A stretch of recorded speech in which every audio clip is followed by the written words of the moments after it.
Hi guys, my name is Roya, and this is going to be my December wrap-up part 1.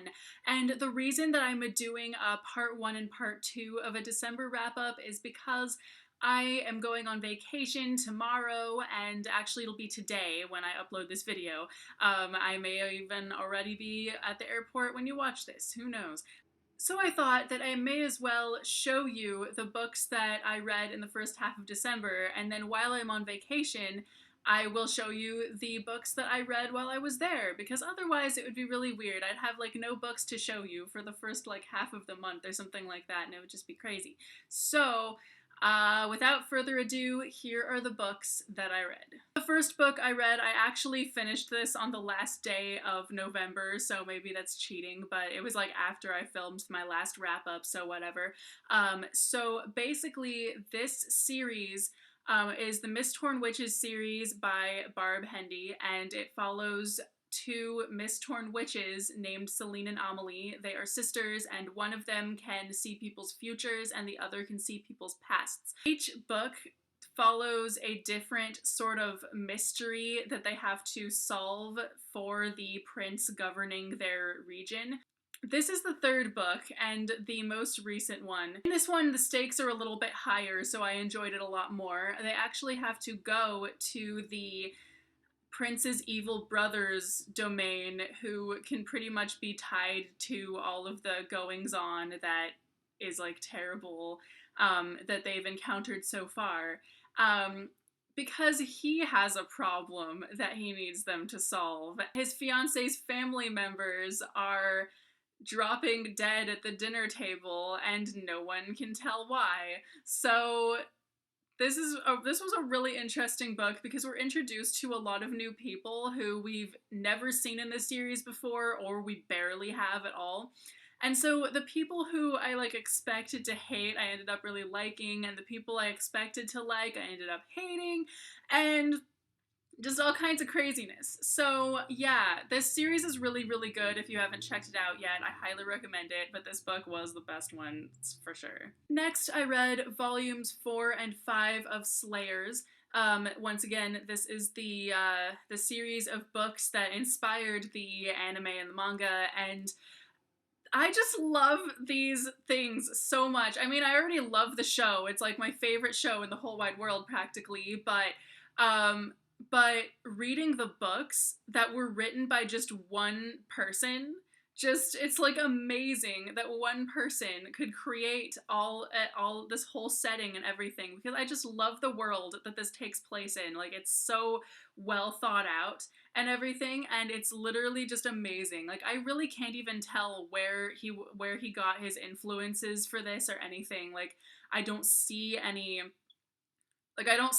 obvious inspiration taken from other things, except obviously maybe Lord of the Rings, because obviously. But I think these two volumes specifically, though, they had the least amount of stuff that's in the show, so I could actually read them and go, holy shit, what's gonna happen next? Because I didn't know, because not that much stuff from either of these two books is in the show.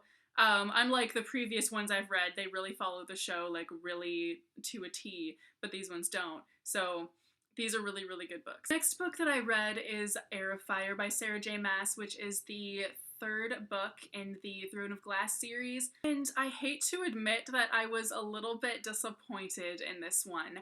I really liked the first two, especially the second one. The second one, I was reading it like, oh, and I just couldn't put it down. But this one I felt like was much, much slower. Also, every corner of the story was a little bit disconnected. I felt like, because the main characters all get separated and they follow completely different, kind of a little bit different storylines, and I felt like not as much happened, really. And then, the weird thing, though, is that we get introduced to a completely different storyline within this series as well, which follows some, like, weird witch people with, like, iron teeth and stuff like that, and that part of the story was actually the most interesting to me. Like, I really enjoyed reading those chapters, but there was nothing at all to connect it to the main plot at all. So I kind of kept thinking, like, is this in the same book? Is this supposed to be in the same book? What's gonna happen? And I kept waiting for, like, the main character of that storyline to, like, meet up with Selena or something like that, but no, nothing ever happens to connect the two storylines at all. Like, they don't even mention each other, as far, like, it's really, really weird. So I kind of felt like I was reading several books in one in this book, and I couldn't tell what the connection was between anything. And I felt like it was just a lot slower. It was just not as good, I felt like. And what's weird is that I feel like a lot of people really, really love this book compared to the other ones, but I've also seen other people with my opinion who don't really like this one as much. And unfortunately, the people who agree with me and think that the this book is not as good also think that the next one is not as good. And I don't like hearing that. I want to like the next one as much as I liked the second one. Like, seriously, I was hoping that this series would get better and better and better because the second one was so good compared to the first one, and I already liked the first one. But blah, no. So yeah, I was really, really disappointed and kind of sad, and I hope that I like Queen of Shadows so much more than this one. The next book I read was Fight Club by Chuck Palahniuk. I have filmed a full review of this, and I will have it up within the month probably. So you can check it out if you're interested in reading it, or keep an eye out for it rather, because it's not up yet. But this was a really, really good book, and for now that's all I will say, because most of y'all have probably seen the movie and at least know what it's about, so there's no point in me summarizing it. Then I read Ready Player One by Ernest Cline. This is also a book that I filmed a full review of, and that will be up shortly as well. So if you're interested in hearing more about my thoughts on this book, you should keep an eye out for that. But basically, though, in the meantime, I really, really liked this book. This is probably my favorite book I've read all year. It follows basically a virtual reality that people pretty much live in more than in real life.